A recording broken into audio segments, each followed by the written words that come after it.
Bright's Memory Infinite is an impressive graphical spectacle that manages to cobble together a few decent gameplay elements, but it falls far short of being a must-play game. It feels like the prelude to something bigger, and therein lies the biggest problem. Bright Memory Infinite can be done and dusted within just a couple of hours. I was done with my playthrough in a little under 3 hours, and despite a second run, which took a lot less time to capture gameplay for this video review, I'm still not entirely sure what the story was all about. It begins with Sheila, an operative for the Supernatural Science Research Organisation, being dispatched to investigate the strange goings-on that have been reported across the world.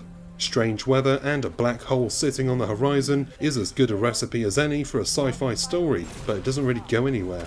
Every step through the story is a lateral move, with no big revelation, at least not until the very end. To be fair, in a game with a runtime of just 2 to 3 hours, cramming in enough exposition to make the story make a lick of sense, or give its forgettable characters any resolution, was always going to be a challenge. Instead, the focus is firmly on the arcadey, shooter action gameplay that feels like an amalgamation of Crysis, Devil May Cry, and Killzone Shadowfall. There are worse games to take inspiration from. Sheila is outfitted with just a single gun to begin with, but is soon expanding her arsenal as the story pushes forward at a blistering pace. Well, at least until it stops dead in its tracks for the ultimate gaming sin. A bloody forced stealth mission. I'll never understand why non-stealth games force these abominations upon us, and I'll never tire of moaning about them. In fairness, I did manage to get through it really quickly, and without much bother. There wasn't any real challenge to it, and compared to the rest of the game, where hectic firefights and chaotic combos are the order of the day, it felt really out of place, and in hindsight, it probably only served as padding for the short runtime. I won't go as far to say that the developer needs to be jailed for this heinous crime against players, but yeah, I hope his milk goes off earlier than expected. Another moment that seemed out of place was shortly before the end, when the game crosses off car chase sequence on its list of action movie cliché must-haves. This 5-minute section had me driving a sports car with a rocket launcher attached to the front. On paper, perfect. In reality, a very linear and almost on-the-rails driving section where my DualSense controller vibrated non-stop for the duration. It wasn't the exciting set piece it could have been, and I probably would have enjoyed myself more if I sat on the gamepad.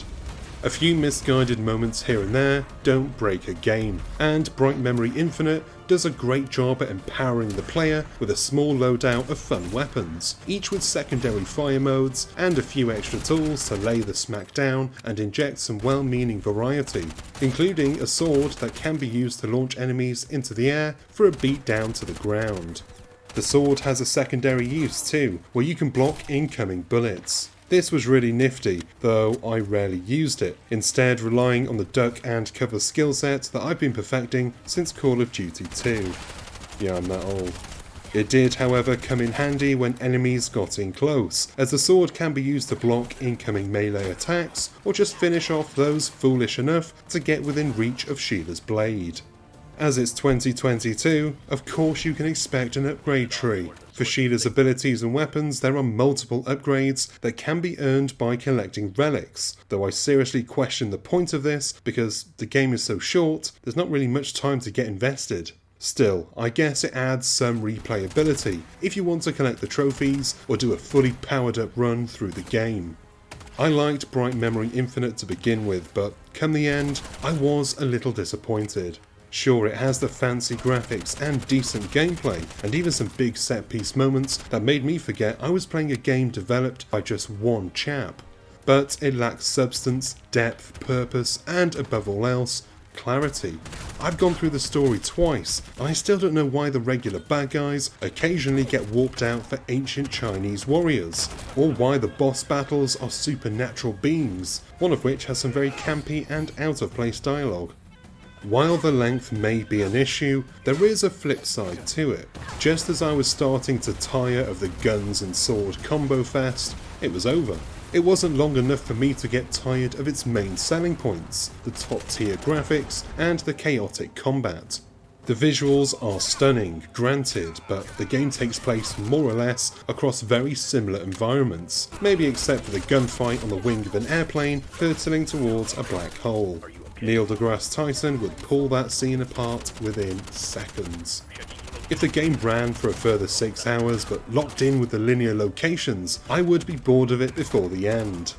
The combat, while being fun and encouraging experimentation, doesn't have the depth to carry the game for much longer.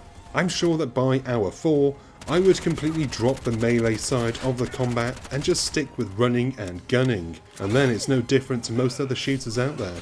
So take my gripes with a grain of the good stuff, and remember the old adage, less is more. But I still would have liked a little bit more. There's always room for pudding, just saying. And that is the end of this review. Thank you very much for watching, and I hope you found this review to be informative and useful. If you did, do us a solid by hitting the like button, dropping a comment, and subscribing if you haven't already done so. I've been Chris, you've been gorgeous, and I'll see you on the next one. Until then, cheers my dears.